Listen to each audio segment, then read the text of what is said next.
Bible తెరిచి యోహాను సువార్త 5వ అధ్యాయము మనం చదువుకుందాం. యోహాను సువార్త 5వ అధ్యాయము మొదటి నుంచి కొన్ని వచనాలు చదువుదాం. అటు తర్వాత యూదుల పండుగ ఒకటి వచ్చాను కనుక యేసు యెరూషలేముకు వెళ్ళెను. యెరూషలేములో గొర్రెల ద్వారం దగ్గర హెబ్రీ భాషలో బెతెస్దా అనబడిన ఒక కోనేరు కలదు. దానికి 5 మంటపములు కలవు. ఆయా సమయములకు దేవదూత కోనేటిలో దిగి నీళ్లు కదిలించుట కలదు. నీళ్లు కదిలించబడిన పిమ్మట మొదట ఎవడు దిగునో వాడు ఎట్టి వ్యాధి గలవాడైనను బాగుపడును. గనుక మంటపంలో రోగులు, గుడ్డివారు, కుంటివారు, ఊచకాలు చేతులు గలవారు గుంపులు గుంపులుగా పడి ఉండేది. అక్కడ 38 ఏండ్ల నుండి వ్యాధి గల ఒక మనుషుడుండెను. యేసు వాడు పడి ఉండేటి చూసి వాడు అప్పటికి బహుకాలం నుండి ఆ స్థితిలో ఉన్నాడని ఎరిగి స్వస్థపరచబడగోరుచున్నావా అని వారిని అడిగగా, ఆ రోగి, అయ్యా, నీళ్లు కదిలించబడినప్పుడు నన్ను కోనేటిలోనికి దించుటకు నాకు ఎవడనూ లేడు గనుక నేను వచ్చినంతలో మరి ఒకడు నాకంటే ముందుగా దిగునని ఆయనకు ఉత్తరం ఇచ్చాను. యేసు, నువ్వు లేచి నీ పరుపెత్తుకుని నడుమని వారితో చెప్పగా వెంటనే వాడు స్వస్థత నొంది తన పరుపెత్తుకుని నడిచాను. ఆ దినము విశ్రాంతి దినము కనుక యూదులు అది విశ్రాంతి దినము కదా, నువ్వు నీ పరుపెత్తుకునేదే తగదే అని స్వస్థత నొందిన వానితో చెప్పిరి. అందుకు వాడు స్వస్థత పరచువాని పరిగెత్తుకుని నడువమని నాతో చెప్పినని. వాడు నీ పరుపెత్తుకుని నడువమని నీతో చెప్పిన వాడెవడని వాడిని అడిగిరి. ఆయన ఎవడో స్వస్థత నొందిన వానికి తెలియలేదు. ఆ చోటను గుంపు కూడి ఉండేను కనుక యేసు తప్పించుకుని పోయాను. దేవుడు వాక్యం దీవించును గాక. చిన్న ప్రార్థన చేసుకుందాం. మహోన్నతుడా, సర్వశక్తిమంతుడా, జీవము కలిగిన తండ్రి, కృపగలిగిన మా యేసయ్య, ఇదిగో దేవా, ఈ యొక్క రాత్రి సమయంలో ఈ గృహ కూడికలో మీరు దిగివచ్చి చక్కగా మేము పాటలు పాడుకోవడానికి సహాయం చేసావు. నీ ఆత్మ ద్వారా కృప చూపించావు ప్రభువా. ఇదిగో దేవా, ఇప్పుడు మేము వాక్యంలోకి వెళ్తూ ఉన్నాం. 2-3 ఇక్కడ కూడి ఉన్నాం దేవా. ఓ ప్రభువా, నిత్యంగా నీవు దిగివచ్చి నీ వాక్యంతో మాతో మాట్లాడండి ప్రభువా. నీ వాక్యం చేత మమ్మల్ని దర్శించండి తండ్రి. నీ అమూల్యమైన సత్యమును మాకు తెలియజేయండి ప్రభువా. దేవ, కొంతసేపు నీతో ధ్యానిస్తున్నప్పుడు మేము కొంత ప్రత్యక్షత మేము పొందుకుందాము గాక. నీకే మా జీవితాలు సమర్పించుకుంటూ వచ్చిన ప్రతి బిడ్డను మీరు దీవించమని, వాళ్ళ హృదయాలు తెరిచి ఒక మంచి మహోన్నతమైన ప్రత్యక్షత వారి హృదయాల్లో పెట్టమని ప్రభువా నీకు అప్పగిస్తూ వాళ్ళ హృదయాలు తెరిచి ఆనందింపజేసే సత్యమును వాళ్ళకు బయలుపరచమని, మహిమ ఘనత ప్రభావాలు మీరు పొందుకోమని ప్రభు అయిన యేసుక్రీస్తు నామములో ప్రార్థిస్తున్నాం తండ్రి, ఆమేన్. అందరూ కూర్చుందామండి. దేవుని నాకు మహిమ కలుగును గాక. ప్రభు అయిన యేసుక్రీస్తు నామమునకు మహిమ ఘనత ప్రభావాలు చెల్లిస్తూ ఉన్నాను. సమయంలో కూడి వచ్చిన సహోదరి సహోదరులకు ప్రభు అయిన యేసుక్రీస్తు నామములో వందనాలు తెలియజేస్తూ ఉన్నానండి. అందరికీ వందనాలు. సమయంలో మనం వాక్యంలోకి వెళ్దాం. యోహాను సువార్త 5వ అధ్యాయం ఇక్కడ చదువుకున్నాం. లాస్ట్ టైం ఇక్కడ మనం ఈ ఒక్క వాక్యాన్ని నేను ప్రారంభించాను. అక్కడ కొన్ని విషయాలు మనం మాట్లాడుకున్నాం. దేవుడు అద్భుతమైన రీతిలో ఆ రోజు నడిపించాడు. హల్లెలూయా. అయితే ఇక్కడ యేసుక్రీస్తు చేసింది ప్రతిదీ కూడా ఆయన ఏం చేస్తున్నాడంటే ఒక ఛాయ రూపంలో చేస్తూ ఉన్నాడు. ప్రతిదీ కూడా ఒక అద్భుతమైన ఒక ఛాయలు మనకు ముందున్నాయి. హల్లెలూయా. మన జీవితాల్లో ఏం జరుగుతుందో మనం తెలుసుకోవడానికి దేవుడు బైబిల్ గ్రంథాన్ని గుప్తంగా ఉంచాడు. బైబిల్ అంటే ఏదో కథల పుస్తకం కాదు, లేకపోతే ఏదో పత్రికల పుస్తకం కాదు, లేకపోతే ఏదో యోహాను అలా చేశాడు, అబ్రహాం ఇలా చేశాడు, అక్కడ పలానోళ్ళు పలానా విధంగా చేశారని చెప్పుకోవడానికి వాక్యాలు లేవు. కానీ అవన్నీ ఎందుకు ఉన్నాయంటే ఈ కాలంలో జీవిస్తున్న మనము వారిని బట్టి ఏ విధంగా ప్రేరేపించబడి ముందుకు వెళ్ళాలో దేవుడు వాక్య రూపంలో మనకు తెలియజేస్తూ ఉన్నాడు. హల్లెలూయా. డినామినేషనల్ అంటే ఏదో కథలు చెప్పుకొని వాళ్ళు ఎలా చెప్తారంటే అబ్రహాము అలా చేశాడు, యెషయా అలా చేశాడు, దావీదు ఎలా చేశాడు, కనుక మనం ఇలా చెయ్యాలి, మనం ఇలా ఉండాలి అని వారు ఏం చేస్తారంటే దాన్ని ఒక సాదృశ్యంగా తీసుకుని చెప్తారు. మనం ఇలా ఉండాలి అంటారు కానీ మనం ఇలా చెయ్యాలి అంటారు కానీ అది మనమే అని చూపించలేదు. హల్లెలూయా. అది నా జీవితం అని చూపించలేదు. ఎందుకంటే అది అంత రెవల్యూషన్ రావాలంటే దేవుడు ఏం చెప్పాడంటే ప్రవక్త ద్వారా ఒక ప్రత్యక్షత కావాలన్నాడు. ఒక ప్రత్యక్షత మనకు ఉంటే బైబిల్లో మనం చూసుకోగలుగుతాం. హల్లెలూయా. ఈ కాలంలో ప్రవక్త ఏం చేశాడంటే ఆ జీవితాన్ని మన జీవితాన్ని అందులో మ్యాచ్ చేసుకుని ఇది మన జీవితాలకు కరెక్ట్గా సరిపోతుందా లేదా అని కరెక్ట్గా చూసుకోవడానికి దేవుడు ఒక మార్గాన్ని ఏర్పాటు చేశాడు. హల్లెలూయా. ఈ కాలం యొక్క ప్రవక్త వచ్చి ఏం చేశాడని బైబిల్లో మన జీవితాలు చూపించాడు. ఇప్పుడు మన జీవితాలు బైబిల్లో ఉన్నాయో లేదో చూసుకున్నాం అంటే, లాస్ట్ వీక్ ఇక్కడే చదివినిపించాను. నేను ఏం చెప్పానంటే, ప్రతి వాని పేరు బైబిల్ గ్రంథంలో ఉంది. హల్లెలూయా. ప్రతి వాని పేరు ఎక్కడ ఉందండి?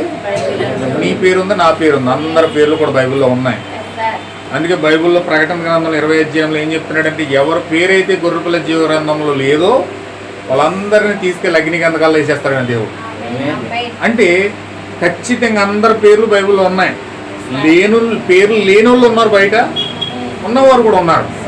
బైబిల్లో ఎవరి పేరైతే రాయబడిందో వాళ్ళు మాత్రమే దేవుని వాక్యాన్ని బట్టి నడుస్తారు, దేవుడు చెప్పిన సత్యాన్ని వింటారు, వారి జీవితాలు సరి చేసుకుని వాక్య ప్రకారంగా దేవుడు ఏ విధంగా కడుతున్నాడో ఆ విధంగా వారు కట్టించుకుంటారు. హల్లెలూయా. అందులో పేర్లు లేని వారు మాత్రం, ఈ యొక్క ప్రపంచాన్ని నడిపించే ఒక దేవత ఉంది, ఈ ప్రపంచాన్ని నడిపించే ఒక అబద్ధ సంఘం ఉన్నది, మృగం ఉన్నది. అది 10 తలలు వేసుకుని, ఈ 10 కొమ్ములు, 7 తలలు 10 కొమ్ములు వేసుకుని కూర్చొని ఉన్న మహావేష ఒక మృగం ఉన్నది బైబిల్లో. అది ప్రపంచాన్ని లీడ్ చేస్తుంది, నడిపిస్తుంది. అయితే ఆ మృగానికి వారు ఎవరైతే గొర్రెపిల్ల జీవ గ్రంథంలో పేరు లేదు వాళ్ళందరూ కూడా దాన్ని మొక్కుతారండి. ఆమేన్. హల్లెలూయా.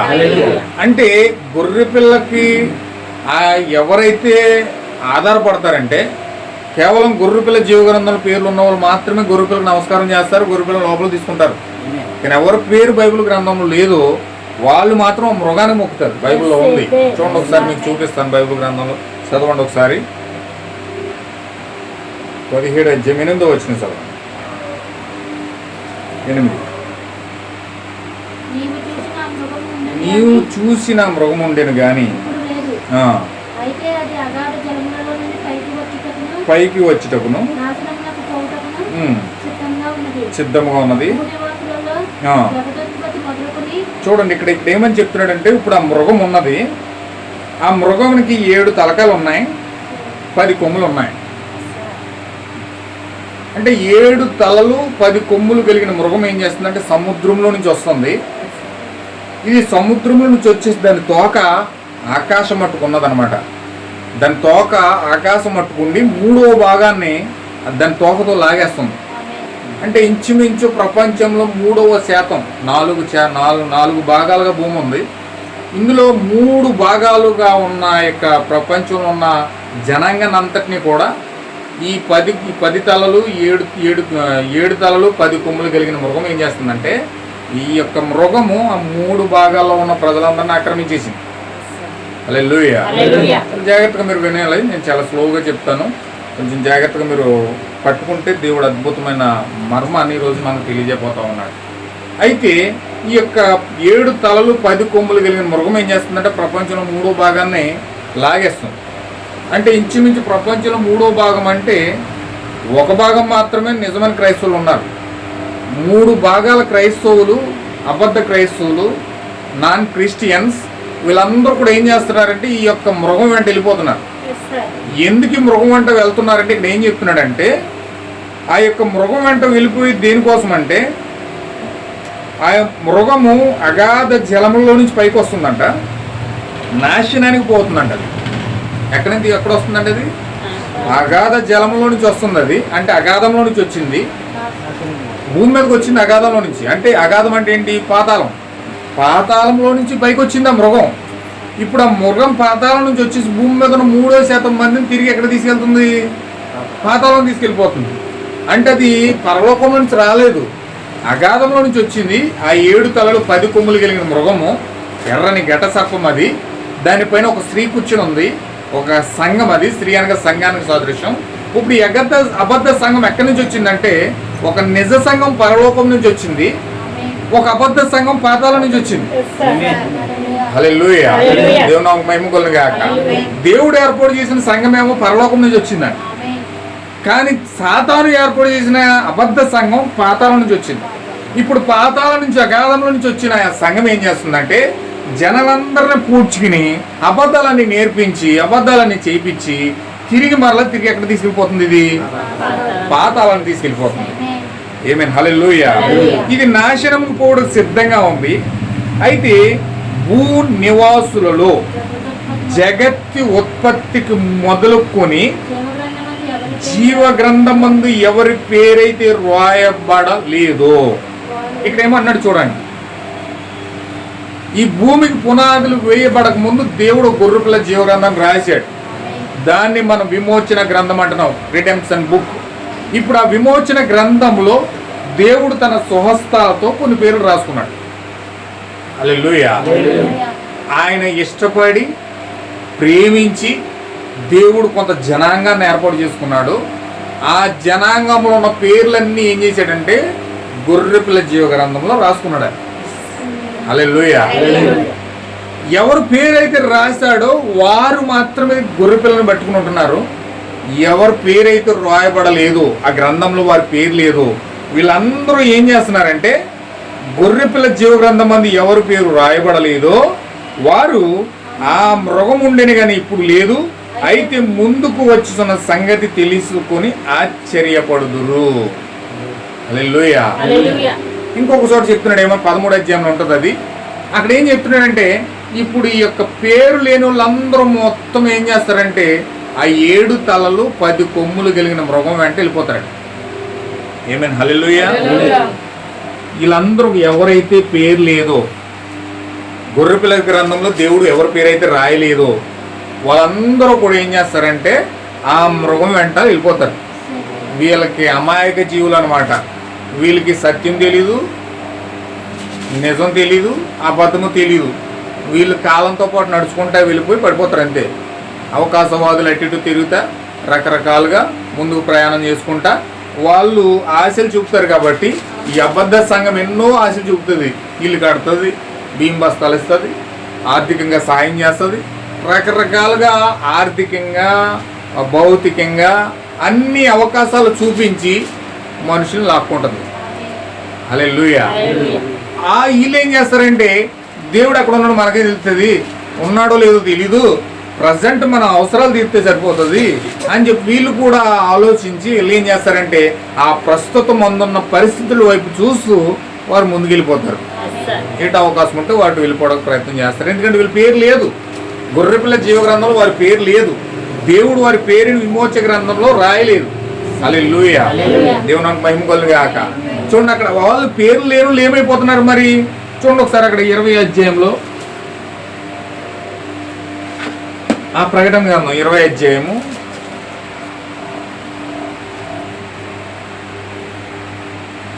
12వ వచనం చదవండి.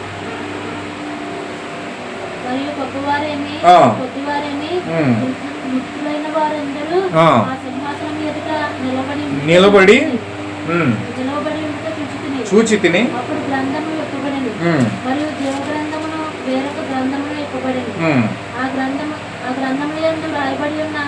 వాటిని బట్టి తమ క్రియల చొప్పున మృతులు తీర్పు పొందుదురు. తనలో ఉన్న మృతులను అప్పగించెను, మరణమును పాతాళ లోకమును వాటి వశమున్న మృతులను అప్పగించెను. వారిలో ప్రతివాడు తన క్రియలు చెప్పున తీర్పు పొందాడు. మరణమును మృతుల లోకమును అగ్నిగుండంలో పడవేయబడిను. ఈ అగ్నిగుండము 2వ మరణము. చూడండి ఇక్కడ ఏమంటున్నాడు చూడండి, ఎవరి పేరైనను జీవ గ్రంథమందు రాయబడనట్టి కనబడిన ఎడల వాడు అగ్నిగుండంలో పడవేయబడును. హల్లెలూయా. చూడండి అక్కడ ఏమని ఎంత స్పష్టంగా రాశాడు చూడండి. అంటే గొర్రెపిల్ల జీవ గ్రంథంలో ఎవరి పేరైతే రాయబడలేదో వాళ్ళ గతి ఏంటంటే వాళ్ళు మృగానికి మొక్కి మృగం చెప్పినట్టు చేసి వాటి సిద్ధాంతాలు పాటించి ఆ మృగం పైన కూర్చున్న స్త్రీ ఒక వ్యభిచార మద్యాన్ని పోస్తుంటే ఆ మద్యాన్ని వారు తాగి వారు చివరికి ఎక్కడికి వెళ్తున్నారు? ఆ పాతాళానికంటే అగ్నిగుండంలోకి వెళ్ళిపోతున్నారు. అంటే ఈ మృగానికి మొక్కి, మృగం అనగా బైబిల్లో ఏం చెప్పాడంటే కాలమే ప్రవక్త అధికారం అన్నాడు. ఏంటండి అది? మృగము అనగా అధికారాన్ని సూచనమాట. అంటే ఇప్పుడు స్త్రీకి ఒక అధికారం ఉంది, ఆ మృగం పైన కూర్చున్న ఒక స్త్రీకి అధికారం ఉంది.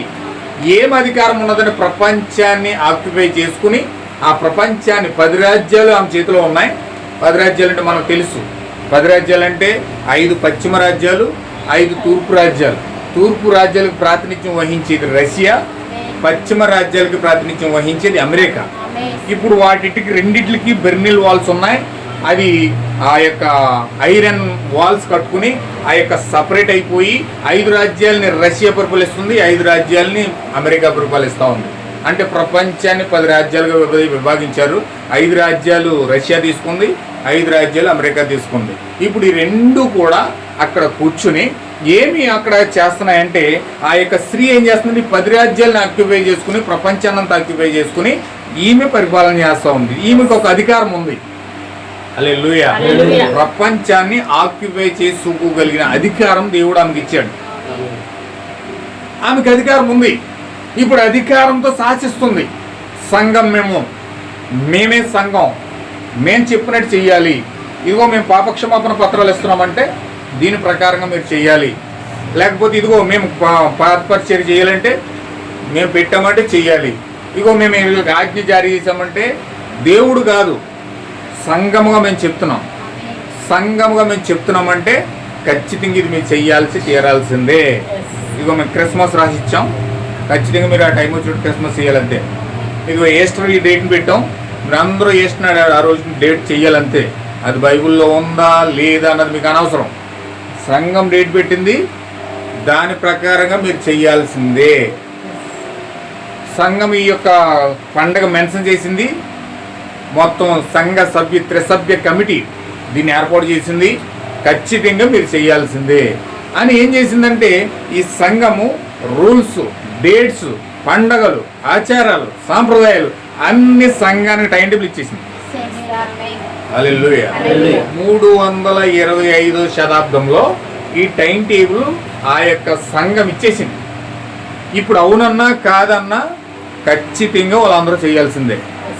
అక్కడ 325వ శతాబ్దంలో స్టార్ట్ అయిన ఆ యొక్క ప్రాసెస్ ఇప్పుడు వరకు ప్రతి సంఘం కూడా చేసుకుంటూ పోతా ఉంది. ఎందుకంటే దేవుడు దానికి అధికారం ఇచ్చాడు, కొంతకాలం దీనికి అవకాశం ఇచ్చాడు. ఇప్పుడు అధికారాన్ని ఉపయోగించుకుని అధికారం చెలాయిస్తాం. మృగం మీద ఉంది. అది మృగం అనగా అధికారం. దానికి 10 తలకాయలు ఉన్నాయి, 7 తలకాయలు ఉన్నాయి, 10 కొమ్ములు ఉన్నాయి. హల్లెలూయా. కొమ్ములు అనగా రాజ్యాలు, తలకాయలు అనగా కొండలు.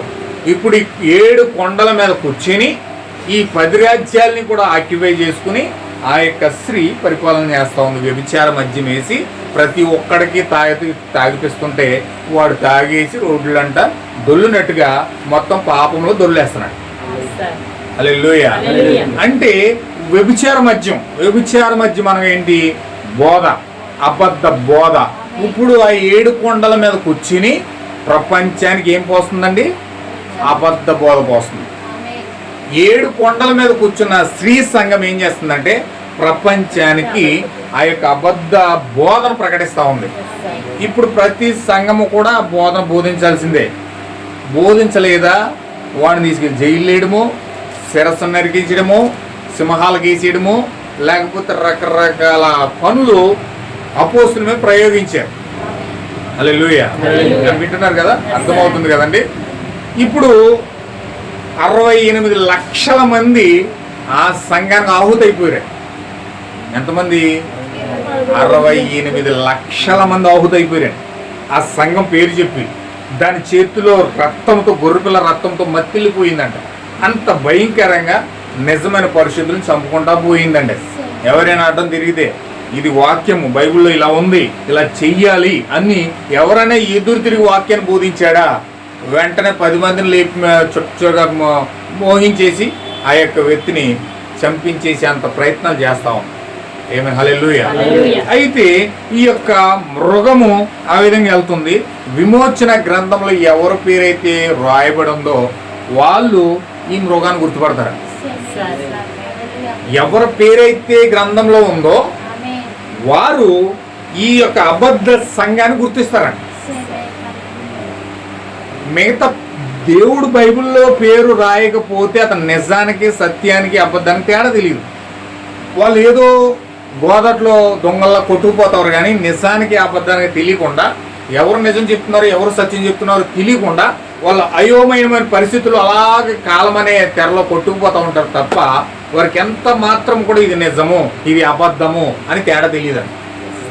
హల్లెలూయా. హల్లెలూయా. కానీ ఖచ్చితంగా గొర్రెపిల్ల జీవ గ్రంథంలో ఉంటే అది వాస్తవమా కాదా, ఇది పరిశుద్ధాత్మ ఇది కాదా, ఇది బ్రహ్మపరిచాత్మ ఇది పరిశుద్ధాత్మ, ఇది నిజ సంఘము ఇది అబద్ధ సంఘము, ఇది అబద్ధ వ్యక్తి అబద్ధ ప్రవర్త ఇతను నిజ ప్రవర్త, ఇతను నిజ దేవుడు ఇతను అబద్ధ దేవుడు అని వాస్తవాన్ని నిజాన్ని ఖచ్చితంగా గుర్తించడానికి ఆ వివేచన శక్తి దేవుడు ఆ వ్యక్తిలో పెట్టాడు. హల్లెలూయా. అంటే ఒక వ్యక్తి గొర్రెపిల్ల జీవ గ్రంథంలో పేర్లు రాయబడి ఉంటే ఆయనకు వివేచన శక్తి ఉన్నది. ఆ వివేచన శక్తితో దేవుడు ఆ వ్యక్తిని వివేచిస్తే అవకాశం అతనికి ఇచ్చాడు కాబట్టి ప్రతి మనిషిని వివేచించగలడు, ప్రతి వాటిని వివేచించగలడు, ప్రతి దాన్ని వివేచించి వాస్తవాన్ని అబద్ధాన్ని వేరు చేయగలడు. హల్లెలూయా. లేకపోతే అందరితో నలుగురితో నారాయణ గుంపులో గోవింద అన్నాడు వెళ్ళిపోతాడు. ఆ విధంగా వెళ్ళిపోయేవాడు క్రైస్తవుడు కాదు. ఆ విధంగా వెళ్ళిపోయేవాడు నిజంగా వాక్యపక్షాన్ని నిలబడేటోడు కాదు. ఖచ్చితంగా వారి జీవితం వాక్యాన్ని సమర్పించుకోవాలంటే ఆ వాక్యం నిజమేదో సత్యమేదో వాళ్ళకి తెలుసుండాలి. హల్లెలూయా. అందుకే ఈ కాలంలో దేవుడు 7వ దూతను పంపించి ఏలియాను పంపించి ప్రవర్తన పంపించి ఈ వర్తమానాన్ని ఎందుకు తీసుకొస్తున్నాడంటే ఆ వివేచనాత్మ ఇవ్వడానికి దేవుడి కాలంలో ప్రవర్తన పంపించాడు. హల్లెలూయా. ఇప్పుడు మనకు వివేచనాత్మ కావాలి, మనుషులు వివేచించే ఆత్మ కావాలి. అందుకే దేవుడు ఏం చెప్తున్నాడంటే బైబిల్లో ప్రతి ఆత్మను కూడా వివేచించండి ఏమన్నాడండి? చూడండి ఒకసారి యోహాను పత్రిక 1వ యోహాను పత్రిక 4వ అధ్యాయము మొదటి నుంచి చదవండి ఒకసారి. ఆయన ఏం చెప్తున్నాడు చూడండి.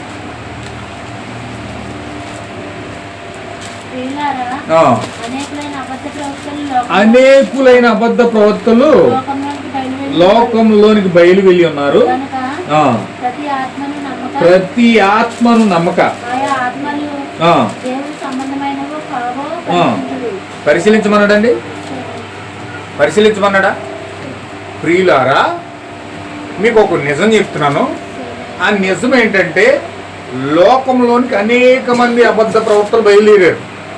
నేను ప్రవక్త నేను ప్రవక్త నేను పాస్టర్ నాది నిజం అని లోకంలో ఎన్నో రకాల సంఘాలు ఉన్నాయి. ఎంతో మంది పాస్టర్లు ఉన్నారు.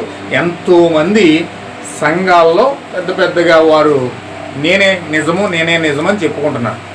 కానీ వాస్తవానికి పౌలు గారు ఏమంటున్నాడంటే ఎంతో మంది అబద్ధ ప్రవక్తలు బయలుదేరారు.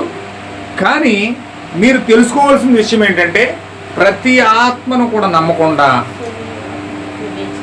వివేచించి అది దేవుని సంబంధమైనదా కాదా అని పరీక్షించమంటున్నాడు.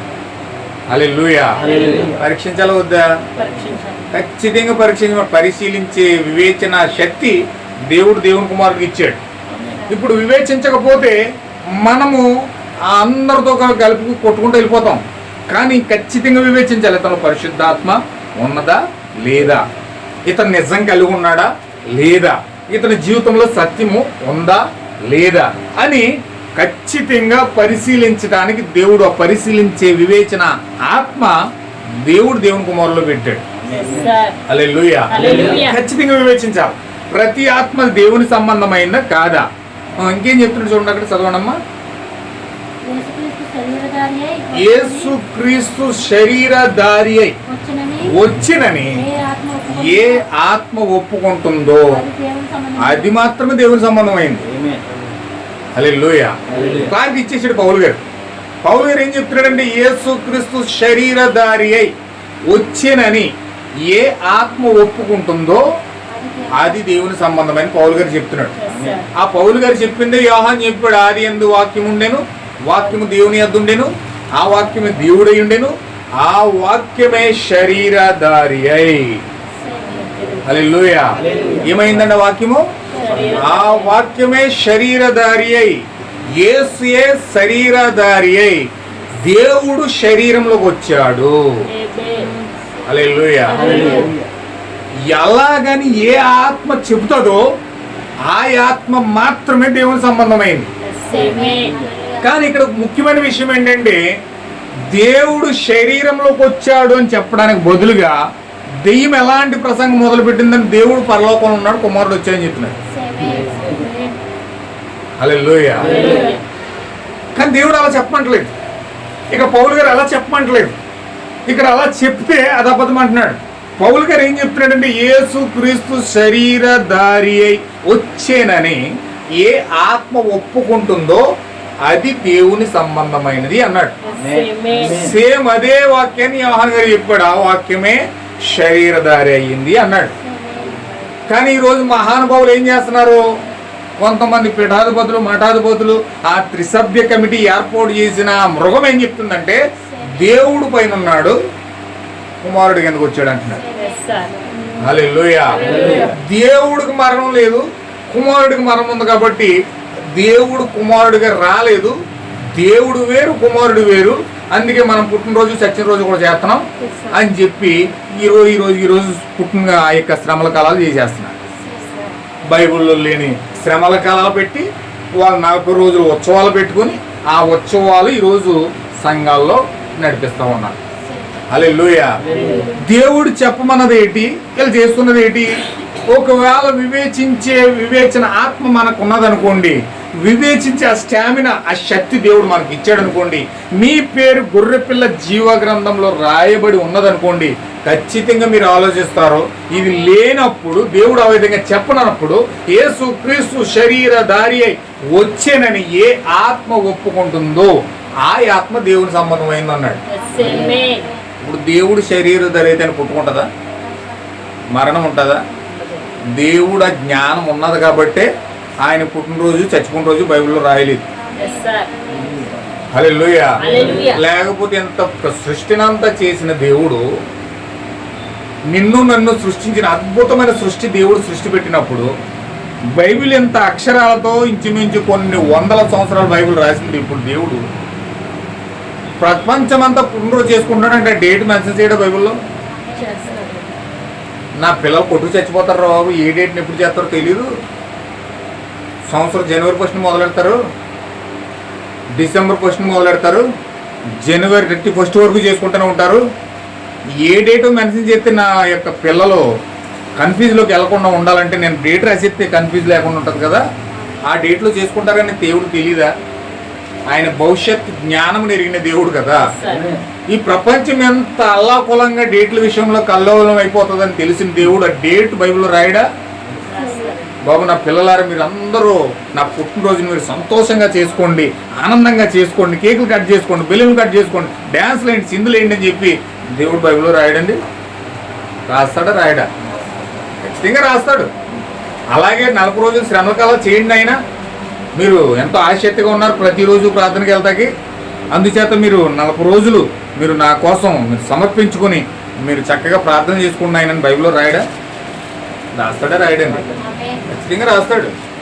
ఆయన ఆ విధమైన తాత్పర్యం ఉంటే, ఒకవేళ దేవుడు పైనుండి కుమారుడికి ఎందుకు వస్తే ఆయనకి పుట్టినరోజు చచ్చిన రోజు ఉంటే ఖచ్చితంగా రాసి ఉండేవాడు ఆయన. హల్లెలూయా. ఆ ఈస్టర్ డేట్ మెన్షన్ చేసేవాడు, క్రిస్మస్ డేట్ మెన్షన్ చేసేవాడు, ఆ 40 రోజులు మెన్షన్ చేసేవాడు, సంతోషంగా ప్రజలందరూ చేసుకునేవాడు. ఏ ఇబ్బంది ఉండేది కాదు. కానీ ఎందుకు మెన్షన్ చేయలేదు ఆయన? ఎందుకు రాసి పెట్టలేదు బైబిల్లో? దేవుడు ఎందుకు మర్మంగా ఉంచేసాడు? ప్రజలు ఎందుకు కొట్టి చచ్చిపోతున్నారు? నీది కరెక్ట్, నాది కరెక్ట్, నాది కరెక్ట్, నీది కరెక్ట్ అని ఎందుకు కొట్టి చచ్చిపోతున్నారంటే దేవుడు పెట్టిన ప్రణాళిక ప్రకారం ఇది గొర్రె పిల్ల జీవ గ్రంథంలో ఎవరు పేరైతే రాయబడలేదో వాళ్ళకి ఇది మర్మంగా ఉంటుంది. హల్లెలూయా. ఇది వాళ్ళకి మర్మంగానే ఉండాలి. ఎందుకంటే వాళ్ళకి తెలిసింది అనుకోండి, వాళ్ళు మృగంతో ఏకీభవించరు. వాళ్ళు తెలిసిందంటే మృగంతో ఏకీభవించరు. వాళ్ళు మృగాన్ని సాష్టాంగ పడరు. వాళ్ళు గొర్రె పిల్ల జీవ గ్రంథంలో పేరు లేదు కనుకనే వాళ్ళు వెళ్ళి కన్ఫ్యూజ్ లో పడి, ఆ గందరగోళంలో పడి దానికి నమస్కారం చేస్తారు. ఆమేన్. హల్లెలూయా. అయితే దేవుని యొక్క మహాకృపను బట్టి యేసు క్రీస్తు శరీరధారి అయి వచ్చాడు. ఆయనకి పుట్టుక లేదు, మరణం లేదు. ఆయన శరీరంలోకి వచ్చాడు, ఆయన చేయాల్సిన కార్యం చేశాడు, మరలా శరీరం బయటకు వచ్చాడు, మరలా అగ్ని సమంగా మారిపోయాడు. హల్లెలూయా. దేవుని మహిమ కలుగును గాక. చూడండి, మీకు చాలా మంచి మంచి ఎగ్జాంపుల్ అన్ని దేవుడు బైబిల్లో రాసి పెట్టాడు. చాలా అద్భుతమైన రెఫరెన్స్లు అన్ని బైబిల్లో ఉన్నాయి. యేసు క్రీస్తు శరీరధారి వచ్చాడని ఏ ఆత్మ ఒప్పుకుంటుందో అదే దేవుని సంబంధమైంది. ఆ ఆత్మ పరిశుద్ధాత్మ పొందుకుంటారు. మిగతా దేవుడు ముగ్గురు ఉన్నారు, దేవుడు పైన ఒకడు ఉన్నాడు, కిందకు ఒకడు వచ్చాడు, ఇంకొకడు ఉన్నాడు. పరిశుద్ధాత్మని ముగ్గురు దేవుళ్ళు విభాగించి 3 రకాలుగా 3 ముక్కలను దేవుడు చేశాడంటే వీడి జీవితం కూడా 3 ముక్కలు అయిపోతుంది. హల్లెలూయా. దేవుని మహిమ కలుగును గాక. అది ఎప్పటికైనా ఖచ్చితంగా అవ్వాల్సిందే. వాడు దేవుడు 3 ముక్కలు చేశాడు కాబట్టి వీడి జీవితం కూడా 3 ముక్కలు అయిపోద్ది. అందులో గ్యారంటీ, ఏ మాత్రము సందేహం లేదు. కానీ ఖచ్చితంగా దేవుడు యేసుక్రీస్తు ఆయనే శరీరధారి అయి భూమి మీదకి వచ్చాడని ఏ ఆత్మ ఒప్పుకుంటాదో ఆ ఆత్మ సర్వసత్యంలోనికి వెళ్ళి సత్య స్వరూపైన ఆత్మ పొందుకుంటుంది. హల్లెలూయా. దేవుని మహిమ కలుగును గాక. ఇప్పుడు ఇక్కడ మీరు చాలా మంచి ఎగ్జాంపుల్, ఒక ఎగ్జాంపుల్ మీకు చెప్తున్నాను చూడండి. బైబిల్లో పౌలు భక్తుడు ఉన్నాడు, పౌలు గారు ఉన్నాడని. ఇప్పుడు ఈ పౌలు గారు ఈయన ఏం చేస్తున్నాడంటే, హల్లెలూయా, ఈ పౌలు గారు ఒక రాజు క్రైస్తవులందరూ చంపేద్దామని దమస్కు మార్గంలో గుండా వెళ్తూ ఉన్నాడు. అధికారుల నుంచి పత్రాలు తెచ్చుకున్నాడు. అధికార పత్రాలు అంటే క్రైస్తవుల్ని చంపేసిన అడిగేవాళ్ళు లేడన్నమాట. గవర్నమెంట్ అడగదు, పోలీస్ స్టేషన్ అడగదు, కోర్టు అడగదు, ఏమి కూడా అడగడానికి అధికారం లేకుండా, వాళ్ళకి ఏమాత్రం అధికారం లేకుండా ప్రతి అధికారాన్ని పౌలు చేతిలో తీసుకున్నాడు. అన్ని అధికారాలు పౌలు చేతిలో ఉన్నాయి. ఆ అధికార పత్రాలు అట్టుకుని నాకెంత అధికారం ఉందని చెప్పి విర్రవీగుతూ చాలా అధికారంతో గుర్రమెక్కి దమస్కులోకి వెళ్ళిపోతున్నాడు. ఎందుకంటే దమస్కులోనే ఉన్నారు క్రైస్తవులందరూ, క్రీస్తు నమ్మిన క్రైస్తవులందరూ ఆ యొక్క దమస్కులో ఉన్నారు. ఇప్పుడు వీళ్ళందరినీ చంపుదామని మొహమ్మద్ కమిల వీళ్ళందరినీ చంపేద్దామని బయలుదేరాడు పౌలు గారు. హల్లెలూయా. దేవుని మహిమ కలుగును గాక. ఇప్పుడు వీళ్ళందరినీ చంపేద్దామని పౌలు గారు బయలుదేరి వెళ్తున్నప్పుడు దమస్కు మార్గంలో ఎంట్రన్స్ లో గేట్ దగ్గర ఉన్నాడు. ఇంకా ఒక అడుగు దాడితే గేట్ లోపలికి వెళ్తాడు. గేట్ దగ్గర ఉన్నాడు. ఆ గేట్ దగ్గర ఒక భయంకరమైన అగ్ని వచ్చి పౌలు గారి నెత్తి మీద కొట్టిందంటాడు. హల్లెలూయా. నెత్తి మీద ఎప్పుడైతే కొట్టాడో ఆ కొట్టిన నెత్తి ఇలా పట్టుకెళ్ళి తలగట్టుకెళ్ళి బూతులెట్టేసాడు. పౌలు గారి కంటే గర్వం ఎక్కడుందంటే తలకేలా ఉందంట. పౌలు గారికి గర్వం ఎక్కడుందని తలకేలా ఉందండి. ఆ తలకాయలు విపరీతమైన భయంకరమైన క్రోధం పెంచుకుని క్రైస్తవులు చంపేస్తున్నానని చెప్పేసి అతని తాత్పర్యం ఎలా ఉన్నదంటే, ఆ రోజు క్రీస్తు కోసం చెప్తుంటే అంత్యదినాల్లో అపాయకాలాలు వస్తాయి, ఆ రోజు అంత్యక్రీస్తులు వస్తారని ఆల్రెడీ ప్రవక్తలో ధర్మశాస్త్రంలో ప్రవశించారు కాబట్టి యెషయా చెప్పాడు, ఇర్మియా చెప్పాడు, చాలామంది ప్రవక్తలు చెప్పారు. ఈ విషయాలన్నీ విన్న ఈ యొక్క పౌలు గారు ఏం చేస్తున్నాడంటే ధర్మశాస్త్రం చదివి, అమ్మో యేసుక్రీస్తు కోసం చెప్తున్న వాళ్ళందరూ కూడా అంత్యక్రీస్తులో కనపడుతున్నారు. హల్లెలూయా. అంత్యక్రీస్తు వచ్చేయడం అనుకుంటున్నాడు. అంటే ఇతను ఏమనుకున్నాడు, అంత్యక్రీస్తుని బోధించిన వాళ్ళందరూ చంపేస్తే యెహోవాకు నేను సేవ చేస్తున్నాను అనుకుని యెహోవా నన్ను మెచ్చుకుంటాడు అని చెప్పేసి చాలా సంబరపడిపోయి ఆ యొక్క వ్యక్తిని చంపడానికి వెళ్తున్నాడు. వెళ్తుంటే అక్కడ ఏం జరిగిందంటే, అక్కడ పౌలు గారు చక్కగా వెళ్ళేటప్పుడు ఆ గర్వం తలలో ఉంది కదండి, ఆ తలట్టుకుని బూడిదలు ఎట్టేసాడు దేవుడు డెప్ప మీద కొట్టి. ఎప్పుడైతే తల మీద కొట్టాడో అందులో ఉన్న గర్వం అంతా ఊడిపోయిందంట. ఎప్పుడు బూడిది అంటే తెలియని వ్యక్తికి తలకాయ ఎట్టుకెళ్ళి బూడిదలు ఎట్టేసాడు. హల్లెలూయా. ఎంత హెచ్చింపు మనం హెచ్చించుకుంటామో అంతకి కింద తొక్కేస్తాడు దేవుడు. హెచ్చించి వారిని దేవుడు ఏం చేస్తాడండి, తగ్గించేస్తాడు. దేవుడే తగ్గించుకుని హెచ్చించాడు. పౌలు చాలా హెచ్చించుకుంటున్నాడట. చాలా మితిమీరుకుని గర్వంతో, ఇంకా నా చేతులకు అధికారం ఉంది, రాజ్యాధికారం ఉంది, మత బలం ఉంది, దేవుని బలం ఉంది, అన్ని శక్తులు నాకు ఉన్నాయి, ఇంక ఎవరినైనా సరే చంపేయచ్చు అని చెప్పేసి వెళ్ళడమే చంపకుండా వెళ్ళిపోతున్నాడట. హల్లెలూయా. అయితే ఎప్పుడైతే అలాగే తలకాయ ఎట్టుకెళ్ళి నేలగట్టేశాడో అలా చూసేటప్పటికి అగ్నిస్తంభం దగ్గరికంట వచ్చేసింది. దగ్గరికంట వచ్చేటప్పటికి ఆ పవర్ చూడలేక కళ్ళు పొగలన్నీ రాలిపోయి గుడ్డోడైపోయాడు.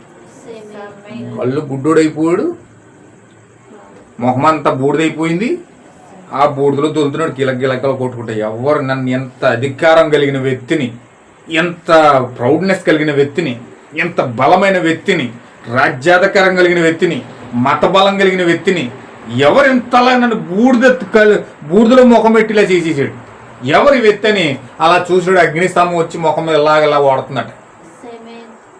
హల్లెలూయా. అగ్నిస్తంభాన్ని ఎప్పుడైతే చూసాడు ఈ పౌలు గారికి కరెంట్ షాక్ కొట్టినట్టు అనిపించింది. ఎందుకంటే ఆ పౌలు గారికి బాగా తెలుసు అగ్నిస్తంభమే దేవుడని.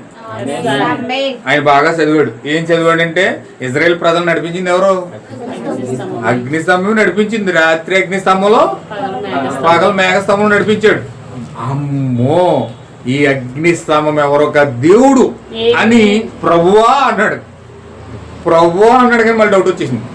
ప్రభు అయితే నన్ను పడేడు కదా, నన్ను పడేసాడేంటి, నన్ను బూడిదలు పెట్టేసాడేంటి, ఇక్కడ నా అధికారాన్ని అంతా మొత్తం తొంగలో తొక్కేసాడేంటి అని చెప్పి ఆలోచించి నువ్వెవడు అన్నాడు. ప్రభు అన్నాడు కానీ డౌట్ వచ్చేసి మళ్ళీ నువ్వెవడు అన్నాడు. అప్పుడు ఆయన అంటున్నాడు, నీవు హింసిస్తున్న క్రీస్తుని నేనే అన్నాడు. హల్లెలూయా. దేవుని నామమునకు మహిమ కలుగును గాక. అని వింటున్నారా? అర్థమవుతుందండి. ఇప్పుడు క్రీస్తు ఎలా కనపడుతున్నాడు అక్కడ? ఎలా కనపడుతున్నాడు? అగ్నిస్తంభంగా కనపడుతున్నాడు. అగ్నిస్తంభంగా ఉన్న క్రీస్తు పౌలు గారు చూశాడు. ఈ పౌలు గారు ఎప్పుడైతే అగ్నిస్తంభం చూశాడో ఎవరు అన్నప్పుడు అందులో నుంచి ఒక స్వరం వచ్చింది, నీవు హింసిస్తున్న క్రీస్తుని నేనే అన్నాడు. అంటే అగ్నిస్తంభం మాట్లాడుతుంది ఏమనంటే క్రీస్తు, నేను క్రీస్తుని. అంటే ఈ పౌలు గారికి అప్పుడు అర్థమైంది శరీరంలో ఉన్న యేసు క్రీస్తు ఇప్పుడు ఎలా మారాడంటే అగ్నిస్తంభంగా మారిపోయాడు. చూడండి, ఇప్పుడు ఈ యొక్క పౌలు గారికి ఏమర్థమైందంటే ఇప్పుడు పాత నిబంధనలో క్రీస్తు ఎలా ఉన్నాడు? ఇప్పుడు అగ్నిస్తంభంగా ఉన్నాడు. ఇప్పుడు అగ్నిస్తంభము ఆ వాక్యము శరీరంలోకి వచ్చింది. ఇప్పుడు చనిపోయి సమాధి చేయబడి తిరిగి లేచిన తర్వాత మళ్ళీ ఎలాగ మారిపోయాడు? ఆయన మళ్ళీ అగ్నిస్తంభంగా మారిపోయాడు. అంటే ఆయన పుట్టుకలేదు, ఆయన పుట్టుకలేదు, మరణం లేదు. దేవుడు అగ్నిస్తంభంగా ఉన్న దేవుడు శరీరంలోకి వచ్చాడు. ఆ శరీరం మట్టిలోకి తీసుకెళ్లి దాన్ని కార్పొరల్ బాడీగా చేశాడు, మహిమపరిచాడు దేహాన్ని. ఆ దేహాన్ని తీసుకెళ్లి తండ్రి కుడిపార్శ్వన పెట్టాడు. ఇప్పుడు ఆయన అమ్మ ఎలా మారాడంటే అగ్నిస్తంభంగా దిగొచ్చిన దేవుడు మళ్ళీ తిరిగి అగ్నిస్తంభం అయిపోయాడు. అందులో ఏం చదువుతుంది? నువ్వు హింసిస్తున్న క్రీస్తు నేనే అన్నాడు. హల్లెలూయా. అంటే క్రీస్తే అగ్నిస్తంభం. ఇజ్రాయేల్ నడిపించిన ఆ యొక్క అగ్నిస్తంభం ఇదియే. ఆ యొక్క బండలో నుంచి వచ్చిన నీరు ఎవరో కాదు, అది జీవజల ఓట. ఆ బండ ఎవరో క్రీస్తే. హల్లెలూయా. ఆ యొక్క పాత నిబంధనలో అగ్నిస్తంభం ఉన్న దేవుడు ఇక్కడ క్రీస్తుగా మారాడు. ఇప్పుడు మరలా అగ్నిస్తంభం అయిపోయాడు. ఆ బండ క్రీస్తే అని చెప్పి పౌలు గారి ప్రత్యక్షత వచ్చిన తర్వాత అప్పుడు పలుకుతున్నాడు అనమాట. అమ్మో, నేను ఇప్పుడు వరకు తప్పుడు బోధ చేసి నిజమైన క్రైస్తవులు చంపేస్తున్నాను రా బాబు, ఇది చాలా పొరపాటు చేసేస్తున్నాను, ఇది చాలా ఇబ్బంది కలుగుతుంది, నా దేవుడిని నేను అన్యాయం చేసేసాను, నా దేవుడిని నేను సిలువ వేసేసాను అని చెప్పి ఇప్పుడు ఆయన ఏం చేస్తున్నాడు? కుమ్ములి కుమ్ములి కుమ్ములి ఏడుస్తున్నాడు అని పక్కెళ్ళి. హల్లెలూయా. ఈ యొక్క శిక్ష నాకు సరైనదే. అందుకే అసలు యేసుక్రీస్తుని కూడా కొట్టలేదండి నేను. యేసుక్రీస్తుని ఒకటి తక్కువ 39 దెబ్బలు ఒక్కసారి కొట్టారండి. యేసుక్రీస్తుని ఒక్కసారే 39 దెబ్బలు కొట్టారు. కానీ పౌలు గారినండి 5 సార్లు కొట్టారు కొర్ర దెబ్బలు. 5:39 లెక్కండి, 5:40 అన్ని దెబ్బలు. 5:4 24 240 కొరడా దెబ్బలు జైల్లో పెట్టి కొడుతున్నారు పౌలు గారు. అసలు ఎంత శ్రమ పడ్డాడంటే ఆయన జీవితం అంతా జైల్లోనే. ఎందుకు అంత సంతోషంగా జైలు జీవితం అనుభవించాడంటే, కొరడా దెబ్బలు తిన్నాడంటే నేను చేసిన పొరపాటుకి తగిన శిక్ష నాకు పడుతుంది. ఎందుకంటే నేను క్రైస్తవుని చంపేశాను, నా దేవుడికి విరోధంగా ప్రకటించాను, నా దేవుడిని విరోధంగా నేను జీవించాను, నేను చేసిన తప్పులకి నేను సరైన జీవితమే నేను అనుభవిస్తున్నానని చెప్పి సంతోషంగా జీవితాన్ని అనుభవించడనే. హల్లెలూయా. ఎందుకు అలాగ అనుభవిస్తున్నాడంటే ఆయన చేసిన పొరపాటు ఏంటి ఆయనకు తెలుసు. ఈ రోజు నిజమైన క్రైస్తవుడు ఒక నిజమైన వాక్యానికి వ్యతిరేకంగా పోరాడి పోరాడి పోరాడి పోరాడి అతను ఎప్పుడైతే సత్యం తెలుసుకుంటాడో ఆ సత్యాన్ని తెలుసుకుని ఆ సత్యం ప్రకారం జీవించాలని ఆశ కలిగినప్పుడు అతను జీవించిన జీవితం అంతా ఇతను ముందు తెలిసినప్పుడు ఎంత పశ్చాత్తాపడో తెలుసండి. ముందు కాదంటాడు, అది అంత్యక్రీస్తు అంటాడు, అబద్ధ బోధ అంటాడు, అది అంటాడు, ఇది అంటాడు. తర్వాత తెలుస్తుంది నిజమని. తర్వాత ఎప్పుడు తెలుస్తుంది, బయలుపడుతుంది అది సత్యమని. అప్పుడు ఏడుస్తాడండి మామూలుగా. చాలా పశ్చాత్తాపడతాడు అనమాట. అయితే ఇక్కడ విషయం ఏంటంటే ఎప్పుడైతే పౌలు గారు ఏమని గుర్తించాడంటే యేసే క్రీస్తును అర్థమైపోయింది. ఆమేన్. అంటే దేవుడు శరీరంలోకి వచ్చాడు. కానీ ఇప్పుడు ఏం చేస్తున్నారు ఇక్కడ ఏం చేస్తున్నారు భక్తులు? ఏం చేస్తున్నారు? యేసు శరీరంలోకి రాలేదట. యేసు దేవుడు పైనుండి యేసును పంపించాడని కుమారుడుగా. అందుకని చనిపోయాడు కాబట్టి చచ్చిపోయిన రోజు, పుట్టాడు కానీ పుట్టిన రోజులు చేస్తున్నారు. అది ఎంత భయంకరం అండి. బైబిల్ ఎంత స్పష్టంగా చెప్తుంది. అందుకే చెప్తున్నాడు, ప్రతి ఆత్మను నమ్మక ఏది దేవుని సంబంధమైనదో ఏది దేవుని సంబంధమైనది కాదో మీరు వివేచించి పరిశీలించి తెలుసుకోమని చెప్తా ఉన్నాడు. హల్లెలూయా. దేవుని నామమునకు మహిమ కలుగును గాక. ఇక్కడ బెతెస్దా అనే ఒక ప్రాంతం ఉంది. ఆ బెతెస్దా అనగా రొట్టెల గృహమై ఉన్నది. బెతెస్దా అంటే అర్థం ఏంటండి? రొట్టెల గృహం. ఇప్పుడు రొట్టెల గృహం అనగా రొట్టె అనగా వాక్యము, గృహం అనగా థియోపని ఉన్నది. ఇప్పుడు థియోపని గృహము ఎవరంటే ప్రభువైన యేసుక్రీస్తు అయి ఉన్నాడు. ఇప్పుడు బెతెస్దా అనే ప్రాంతంలో ఏం జరుగుతుందంటే అక్కడ 5 మంటపాలు ఉన్నాయి. ఈ 5 మంటపాలు మనం లాస్ట్ వీక్ లో ఇక్కడ పెట్టినప్పుడు చెప్పానండి. ఈ 5 మంటపాలు ఆ యొక్క మంటపానికి ఆ కోనేరికి 5 ద్వారాలు ఉన్నాయి. 5 ద్వారాల గుండా రోగులు వస్తా ఉన్నారు. ఈ 5 ద్వారాలు ఏదో కాదు, యేసు అని మనం చెప్పాం. హల్లెలూయా. జీసస్, JESUS అంటే ఈ యొక్క 5 ద్వారాలు కలిపి ఆ యొక్క కోనేటిలో ఉన్నాయి. హల్లెలూయా. కోనేరు పరిశుద్ధాత్మకు సాదృశ్యంగా కనబడుతుంది. కోనేరు ఏంటండి? పరిశుద్ధాత్మకు సాదృశ్యంగా కనబడుతుంది. దేవుడు అవన్నీ ఎందుకు ఒక అక్షరానుసారంగా ఎందుకు రాసి పెట్టాడంటే ఈ కాలంలో వర్తమానం వచ్చి మనకు దాన్ని బయలుపరుస్తూ ఉంది. హల్లెలూయా. ఇప్పుడు మన జీవితాల్లో ఆ కోనేరు ఏంటి, ఆ మంటపం ఏమిటి, ఆ యొక్క రొట్టెల గృహం ఏంటి అని ఈరోజు మనం గ్రహించినట్లయితే ఇప్పుడు మనకు చాలా స్పష్టంగా అర్థమవుతుంది. ఇప్పుడు కోనేరు అనగా పరిశుద్ధాత్మ బాప్తిజం అయి ఉన్నది. హల్లెలూయా. ఇప్పుడు పరిశుద్ధాత్మలోకి మనం వెళ్ళాలంటే ఎలాగెళ్ళాలి? యేసు అనే ద్వారం గుండా వెళ్ళాలి. యేసు అనే ద్వారంలో నుంచి కోనేటిలో దూకాలి. ఎవరైతే యేసు అనే ద్వారం గుండా వెళ్తా ఉంటారో వారు కోనేటిలో పడతారు. హల్లెలూయా. దేవుని నామమునకు మహిమ కలుగును గాక. ఈ యేసు అనే ద్వారం గుండానే కోనేటిలోకి వెళ్ళాలి. ఈ కోనేటిలోకి ఎప్పుడైతే మనం దూకుతామో అక్కడ స్వస్థత ఉంది, అక్కడ విమోచన ఉంది, అక్కడ చాలా అద్భుతమైన దేవుని యొక్క మహిమోన్నతమైన కార్యాలన్నీ అక్కడ ఉన్నాయి. మనం అందులో దూకాలి. ఇప్పుడు ఆ పరిశుద్ధాత్మలో దూకితేనే మనము విశ్వాసంగా జీవించగలుగుతాం, విశ్వాసకరంగా నడవగలుగుతాం. పరిశుద్ధాత్మను బట్టి, దేవుని ఆత్మను బట్టి మనం జీవించగలుగుతాం. కానీ అందులోకి వెళ్ళాలంటే ఎలా వెళ్ళాలి? యేసు అనే ద్వారంలో నుంచి వెళ్ళాలి. హల్లెలూయా. ఇప్పుడు ఈరోజు యేసు అనే ద్వారంలో నుంచి ఆ కోనేటిలోకి వెళ్ళాలి. కానీ ఈరోజు ఏం చేస్తున్నారంటే ఆ యేసును పక్కనెట్టేసి వీళ్ళు ఏం చేస్తున్నారంటే ఎలాగా ద్వారంలోకి ఆహ్వానిస్తున్నారంటే తండ్రి యొక్కయు, కుమారుని యొక్కయు, పరిశుద్ధాత్మ 3 వ్యక్తులను తీసుకొచ్చి అక్కడ పెడుతున్నారు. హల్లెలూయా.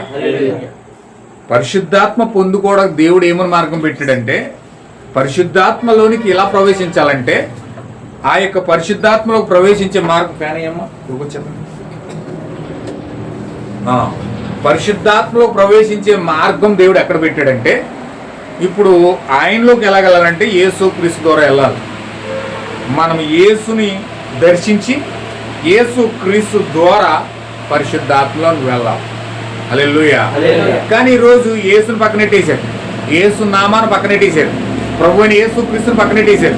యేసు క్రీస్తు నామాన్ని తీసివేసి ఈరోజు ఏం చేస్తున్నారంటే డైరెక్ట్గా అందులో దూకడానికి అంటే ఏం చేస్తున్నారంటే ద్వారంలోకి వెళ్ళడానికి ఏం చేస్తున్నారంటే తండ్రి యొక్కయు, కుమారుని యొక్కయు, పరిశుద్ధాత్మకి అంటున్నారు.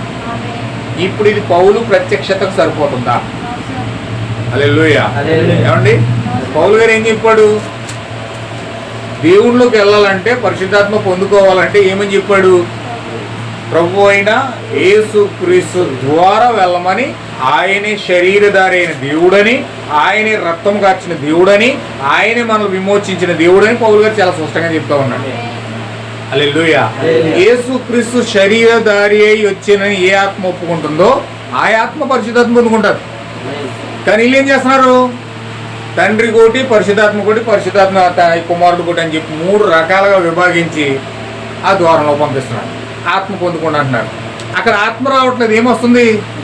బ్రహ్మపక్ష ఆత్మ వస్తుంది. హల్లెలూయా. బ్రహ్మపరిచే ఆత్మ వస్తుంది. అందుకే దేవుడు చాలా స్పష్టంగా అక్కడ ఎందుకు మనకు అక్కడ పెట్టాడంటే, ఎందుకు అలాగ అక్కడ మనకు గుప్తం చేసి ఉంచాడంటే, ఖచ్చితంగా ఆ ద్వారంలో కోనేటిలోకి వెళ్ళడానికి దేవుడు మనకు 5 ద్వారాలు ఏర్పాటు చేశాడు. 5 ద్వారాలు ఏంటంటే JESUS, అంటే యేసు అనే పేరులో నుంచి మనం ఆ యొక్క కోనేటిలోకి వెళ్ళాలి. హల్లెలూయా. ఇప్పుడు ఖచ్చితంగా ఇక్కడ ఈ కోనేటిలోనికి మనం వెళ్ళాలి. కోనేరే పరిశుద్ధాత్మ అన్నది. ఇప్పుడు ఈ వ్యక్తి పక్షవాతం కలిగిన వ్యక్తి, ఒక వ్యక్తి ఉన్నాడు అక్కడ. ఆ వ్యక్తి మాత్రం కోనేటిలోకి వెళ్ళకపోతున్నాడు, ఆ ద్వారంలోకి వెళ్ళకపోతున్నాడు, ఆ ద్వారంలోకి దూకలేకపోతున్నాడు. హల్లెలూయా. చాలా మంది కూడా ఆ కోనేరు పక్కనే పెట్టుకుని, ఆ కోనేరు పక్కనే పెట్టుకుని, ఆ యేసు అనే 5 ద్వారాలను పక్కన పెట్టుకుని వాళ్ళ ముందే అనేక మంది స్వస్థతలు పొందుకుంటున్నా, వాళ్ళ ముందే అనేక మంది ఆశ్చర్యకార్యాలు జరుగుతున్నా, దేవుడు కదులుతున్నా, ఆ యొక్క కోనేటిలో అనేక మంది అక్కడ కార్యాలు జరుగుతున్నా కూడా చూసి చూడనట్టుగా అలాగే ఉండిపోతారు తప్ప కదలలేరు. హల్లెలూయా. ఎందుకు కదలలేరంటే, కాళ్ళు లేపుదామంటే కాలు పని చేయదు, పక్షవాతం వచ్చేసింది. చెయ్యి లేపుదామంటే చెయ్యి పని చేయట్లేదు, పక్షవాతం వచ్చేసింది. మొత్తం లేచి వెళ్తామంటే అతనికి అవకాశం లేదు, పక్షవాతం వచ్చేసింది. బాడీ లేగదు, కాలు లేగదు, చెయ్యి లేగదు. వాళ్ళు ఎంత భయంకరమైన పక్షవాతంతో బాధపడుతున్నారంటే, ఆ పక్కనే ఆ ద్వారంలో అనేకమైన స్వస్థతలు జరుగుతున్నాయి, అనేకమైన ఆశ్చర్యకార్యాలు జరుగుతున్నాయి. కుంటోళ్ళు నడుస్తున్నారు, గుడ్డోళ్ళు చూస్తున్నారు, మోగోళ్ళు మాట్లాడుతున్నారు, అనేకమైన కార్యాలు అందులో జరుగుతూ ఉన్నాయి. ఓచుకోళ్ళ చేతులు అందులో ఉన్నవాడు పడితే వెంటనే కాళ్ళు వచ్చేస్తున్నాయి, స్వస్థపడిపోతున్నాడు, చక్కగా పరిగెత్తిపోతున్నాడు. హల్లెలూయా. దేవుని నామమున మహిమ కలుగును గాక. సేమ్ యాజ్ ఇట్ ఈస్ గా ఈ రోజు మనకు మన ముంగట బైబిల్ ఉంది, వాగ్దానాలు ఉన్నాయి, ప్రవచనాలు ఉన్నాయి, వర్తమానం ఉన్నది, దేవుని యొక్క ప్రవక్త ఉన్నాడు, అనేకమైన కార్యాలు, అద్భుత కార్యాలు, కుంటోలు నడిచిన కార్యాలు మన ముంగట ఉన్నాయి, గుడ్డోలు చూసిన కార్యాలు మన ముంగట ఉన్నాయి, చనిపోళ్ళు లేచిన కార్యాలు మన ముంగట ఉన్నాయి. హల్లెలూయా. క్యాన్సర్ కంతులు బద్దలైపోయిన కార్యాలు మన ముంగట ఉన్నాయి. దేవుడు ఎన్నో అనేకమైన అద్భుత కార్యాలు చేసి మన ముంగట ఉంచాడు. హల్లెలూయా. మామూలు అద్భుతాలు కార్యాలు ఆయన చేస్తా, అనేకమైన అద్భుతాలు బైబిల్లో కొన్ని రాయలేదండి. ఆయన చేసినవన్నీ రాస్తే ఆకాశమే సరిపోదండి. ఆకాశమే పుస్తకంగా మలిచి రాస్తేనంట సముద్రం అంతా కూడా ఇంకిగా మార్చి ఆ యొక్క సముద్రం అంతా ఇంకిపోతుందంట, కానీ ఆయన చేసిన కార్యాలు రాయడే తరిగిపోవట. హల్లెలూయా. 33.5 సంవత్సరాలు ఆయన చేసిన అద్భుతమైన కార్యాలు ఆకాశం సరిపోదంట. ఆకాశం పుస్తకం మలిచి సముద్రం అంతా సిరా కింద మార్చి రాసేసినా సరే ఆయన కార్యాలు తరిగిపోవట. అన్ని చేశాడు ఆయన. కానీ ఈరోజు మనం అవన్నీ ఎదుర్కోకుండా ఉన్నా, బైబిల్ ముంగటున్నా, ప్రవచనాలు మన ముంగటున్నా, ఎన్ని రకాల కార్యాలు మన ముంగట చూపించి పాస్టర్లు బోధిస్తున్నా కానీ ఈరోజు విశ్వాసులు ఏం చేస్తున్నారంటే, పక్షవాతం వచ్చిన విశ్వాసులాగా అలాగే పడి ఉంటున్నారు. కానీ ఆ వాగ్దానం దగ్గరికి వెళ్ళి మోకరించి ప్రార్థించడం కానీ, విశ్వాసంతో దాన్ని వెతకడం కానీ, దేవుణ్ణి పొందుకోవడానికి ఆశపడడం కానీ ఈ మాత్రం కూడా పనిచేయట్లేదు. హల్లెలూయా. ఆ కోనేరు దగ్గర పక్షవాతం వచ్చినప్పుడు ఎలాగైతే పడి ఆ పెళ్ళినోళ్ళు పడిపోయి స్వస్థపడిపోతున్నారు, రక్షణ పొందుకుంటున్నారు, విమోచించబడుతున్నారు, అనేకమైన కార్యాలు జరుగుతున్న చూస్తూనే ఉన్నారు. కానీ వీళ్ళు మాత్రం కదలలేదు, వీళ్ళు మాత్రం కదిలింపు లేదు. హల్లెలూయా. దేవుని నాకు మహిమ కలుగును గాక. వాడు 38 సంవత్సరాల నుంచి పడి ఉన్నాడు. అలాగా 38 సంవత్సరాల నుంచి వస్తున్నాడు. ఫస్ట్ సంవత్సరం రాగానే ఎదురు చూసి వెళ్ళిపోదాం అనుకున్నాడు.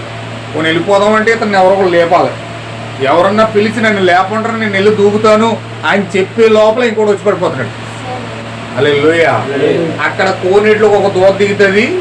ఆ దూత ఎప్పుడైతే కోనేటిలోకి దిగిందో వెంటనే దూకాలి, తర్వాత దిగితే పనిచేయదు, మళ్ళీ తర్వాత దిగితే పనిచేయదు. ఆ దూత దిగినప్పుడే మొదటి రక్షించబడతాడు. హల్లెలూయా. చూడండి, మన లాస్ట్ వీక్ లో మనం చెప్పాం, ఆ దూత వచ్చిన కాలంలోనే ఆ దూతతో నడిచిన వారు మాత్రమే రక్షించబడతారు. దూత వెళ్ళిపోయిన తర్వాత నేను ఆయన నమ్మేస్తాను, ఆయన కూడా తిరుగుతున్నాడు సెట్. నోవహు కాలంలో దూత దిగింది. ఆ దూత నోవహు అయి ఉన్నాడు. నోవహు దిగి వచ్చి ఆ నోవహు కాలంలో కదిలాడు. ఆ నోవహు కాలంలో ఆయనతో తిరుగునోళ్ళు మాత్రమే వెళ్తే లోకం అక్కడ రక్షణ పొందుతాడు. హల్లెలూయా. మోషే కాలంలో దిగి వచ్చి నోవహు ఓడ కట్టాడు కదా, నేను కూడా నోవహు ఓడలా కట్టి నోవహుతో తిరుగుతానని చెప్తే సెట్ అవ్వదు. అక్కడ నోవహు వచ్చినప్పుడు నోవహుతో తిరగాలి, అక్కడ బతుకున్నవాళ్ళు. మోషే వస్తే మోషే కాలంలో మోషేతో తిరగాలి. అక్కడ బతుకున్నవాడు. ఇర్మియా వస్తే ఇర్మియా కాలంలో ఇర్మియాతో తిరగాలి, యెషయా వస్తే యెషయా కాలంలో యెషయాతో తిరగాలి, యెహోషువ వస్తే యెహోషువ కాలంలో యెహోషువతో తిరగాలి, ఏలియా వస్తే ఏలియా కాలంలో ఏలియాతో తిరగాలి. హల్లెలూయా. యేసుక్రీస్తు వస్తే యేసుక్రీస్తు ఆ కాలంలో బ్రతుకున్న వాళ్ళు యేసుక్రీస్తు తిరగాలి. హల్లెలూయా. ఈ కాలంలో దేవుడు ఏలియాను పంపిస్తే ఆ ప్రవక్తను పంపిస్తే ఆ ప్రవక్తతో తిరగాలి. హల్లెలూయా. అప్పుడు ఈ ప్రవక్త మాకు వద్దు, మాకు దేవుడు ఉంటే సరిపోతుంది, యేసుక్రీస్తు ఉంటే సరిపోతుంది అన్నావు అనుకో, నువ్వు యేసుక్రీస్తు రావాల కాలంలో బతుకుంటేనే యేసుక్రీస్తు కాలంలో స్వీకరిస్తాడు. ఇప్పుడు ఈ కాలంలో ప్రవక్తను పంపించాడు దేవుడు, ఈ కాలంలో ఏలియను పంపించాడు దేవుడు. ఇప్పుడు ఆ దూత కోనేట్లోకి దిగింది, ఈ లోకంలోకి దిగింది, ఈ పరిశుద్ధాత్మ బాప్తిజం తీసుకుని వచ్చింది. హల్లెలూయా. ఎవరైతే ప్రవక్త వాక్యాన్ని పట్టుకుని ఆ కోనేట్లోకి దూకుతారో వారు స్వస్థత పొందుకుంటారు, వారు విమోచించబడతారు, వారు పాపక్షమాపణ పొందుకుంటారు, వారు రక్షించబడతారు, వారు విరోధం పొందుకుంటారు. హల్లెలూయా. అయ్యో మా సంఘం ఉందా, మాకు జీడియం ఉంది, మా జీడియంలోనే పెట్టుకుంటాం అని చెప్పు అనుకో, నీ పక్షవాతంతో ఆయపడి ఉంటే తప్ప ఏం పొందుకో. హల్లెలూయా. ఈ రోజు జీడియం పక్షవాతం వచ్చేసింది, లోదరానికి పక్షవాతం వచ్చేసింది, ఇక ఆ బాప్తిస్మ పక్షవాతం వచ్చేసింది, పెంతుకోసు పక్షవాతం వచ్చేసింది, లోదరానికి పక్షవాతం వచ్చింది. అన్ని సంఘాలు 45 రకాల సంఘాల అన్నిటికి పక్షవాతాలు వచ్చేసి పడున్నాయి. హల్లెలూయా. ఎక్కడ పడ్డ గొంగలే అక్కడే పెదాలు మెదుపుతారు కానీ కాలు మెదపదు, చెయ్యి మెదపదు. హల్లెలూయా. హృదయాల్లో చలనమే ఉండదు, ప్రార్థన చేస్తారు కానీ వాళ్ళ హృదయంలో నుంచి ప్రార్థన చేయరు. హల్లెలూయా. అన్ని కూడా ఏ నామకార్థంగా ఏం చెప్పాడంటే, మీరు పితరుల పారంపర్యం మీరు ఆచారాలని సిద్ధాంతాలను మీరు చేసుకుంటూ పోతూ ఉన్నారు కానీ వ్యర్థమైన ఆరాధన చేస్తున్నారు కానీ దానివల్ల మీకు ఎటువంటి ఉపయోగము లేదు అన్నాడు. హల్లెలూయా. ఇప్పుడు దేవుని దేవుడు లేకుండా ఆ కోనేట్లోకి దూపకుండా అక్కడే కూర్చుని ఎన్ని ప్రార్థనలు చేస్తే అతను ఎవరు లేపుతారు చెప్పండి. హల్లెలూయా. ఇప్పుడు అతను అన్నం తిన్నప్పుడు ప్రార్థన, ఏమంటే భోజనం చేసినప్పుడు ప్రార్థన, లేచినప్పుడు ప్రార్థన, తాగినప్పుడు ప్రార్థన, అలా ప్రార్థన చేసుకుంటే ఆ పక్షవాతం వచ్చేసి అలాగే పడున్నాడు అనుకోండి, ఎవరు వినిపిస్తారండి? ఏమండి, ఇతను ప్రార్థన పరుడు, ఇతను మంచి సాంగ్స్ పాడతాడు, మంచి వాక్య జ్ఞానం చేస్తాడు, చక్కగా అద్భుతమైన నడవడికి ఇతని పట్ల ఉంది, కానీ ఏ ఉపయోగం? అతను లేచి ఆ కోనేట్లు దూకలేడే. ఏమైనా హల్లెలూయా. ఇతను లేచి ఆ కోనేట్లో పడలేడే. ఒకవేళ పడదామన్నా అవకాశం లేదు, కాలు లేకపోతే చేయలేదు, ఎవడన్నా వచ్చి లేపాలి, లేపి లోపల ఎవడో దూకెత్తడు వచ్చి. హల్లెలూయా. అందుకే ఈ కాలం మీద ప్రవక్త అన్నాడు, నీ పక్కోడు కూడా తెలియకుండా నువ్వు ఎక్కడే కూర్చొని ఉంటావు, నీ పక్కోడు పరిశుద్ధాత్మ పొందేసుకుంటాడు అన్న. నువ్వు అలాగే కూర్చొని ఉంటావు, నీకు తెలియకుండా నీ పక్కోడు పరిశుద్ధాత్మ పొందేసుకుంటాడు. నువ్వు అలాగే చూస్తూ ఉంటావు, నీ పక్కన అనుకున్నవాడు ఎవరో పరిశుద్ధ తిరిగి జన్మించేస్తాడు.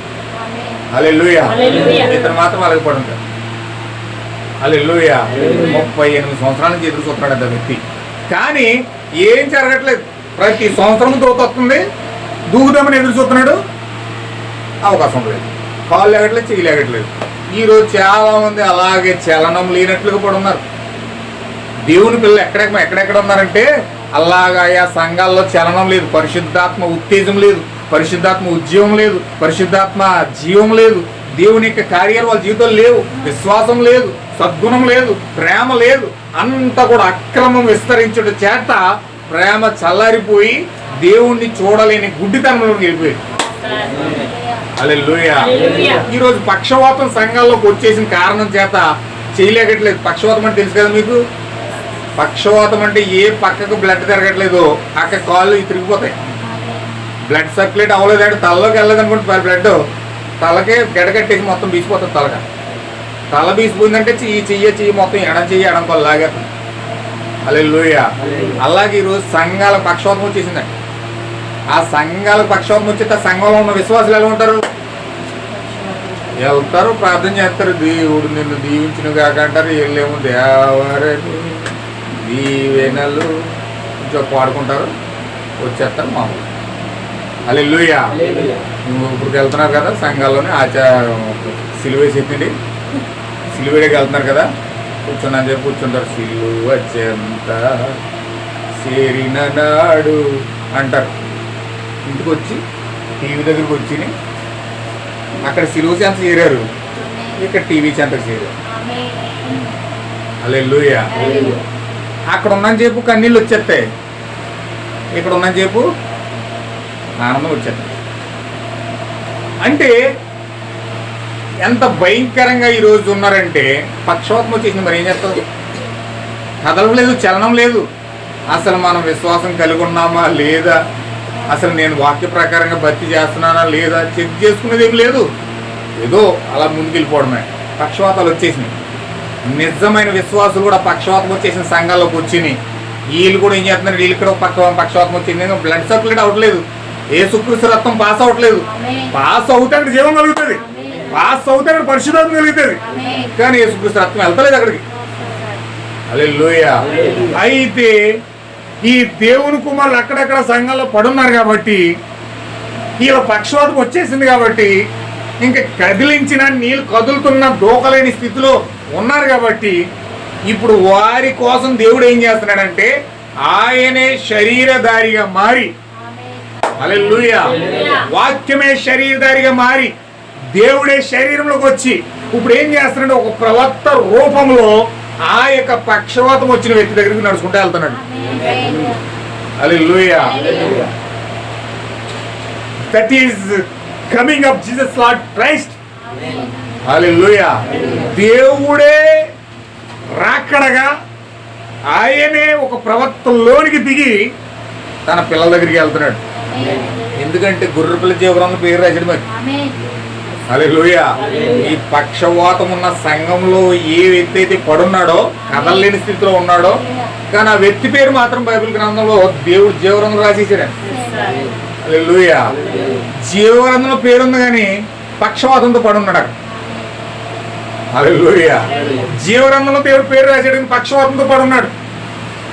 కాళ్ళు లాగట్లేదు, చేయి లాగట్లేదు, బ్లడ్ సర్క్యులేట్ అవ్వట్లేదు. బ్లడ్ సర్క్యులేట్ అవుతేనే అతను లెగిస్తాడు, అతను జీవనం పొందుకుంటాడు, తిరిగి అతను నిదానంగా నడవగలుగుతాడు, చక్కగా గొంతులేయగలుగుతాడు, ఆనందించగలుగుతాడు.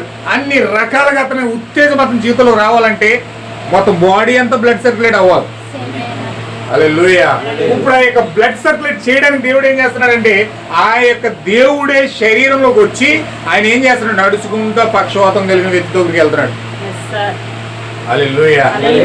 ఇప్పుడు అలాగే దేవుడు ఏం చేస్తున్నాడంటే 7వ దూతలోనికి దిగి ఆయన ఏం చేస్తున్నాడంటే ప్రపంచంలోనికి గొర్రెపిల్ల జీవగ్రంథంలో ఎవరి పేరైతే రాశాడో వారిని విమోచించడానికి దేవుడు దూతలను ఏర్పాటు చేసుకుని ఆ యొక్క 7 దూతలను ఏం చేస్తున్నాడంటే 4 దిక్కుల నుంచి, తూర్పు నుంచి, పడమర నుంచి, ఉత్తరం నుంచి, దక్షిణ నుంచి, 4 దిక్కుల నుంచి పిలుస్తూ ఉన్నారు. హల్లెలూయా. ఈ 4 దిక్కుల నుంచి దేవుడి పిల్లలు పూజ చేస్తా ఉన్నారు. ఎవరి పేరైతే గొర్రెపిల్ల జీవగ్రంథంలో రాయబడి ఉందో, ఎవరి పేరైతే దేవుడు గొర్రెపిల్ల గ్రంథంలో రాశాడో, ప్రేమించి ఎన్నుకొని వారిని జగత్పునది వేయబడక ముందు వారి యొక్క తలంపుల్లో దేవుడు ఎన్నుకున్నాడో వారిని పోగు చేయడానికి దేవుడు దూతలు పంపించి 4 దిక్కుల నుంచి పూజ చేసేస్తున్నాడు. హల్లెలూయా.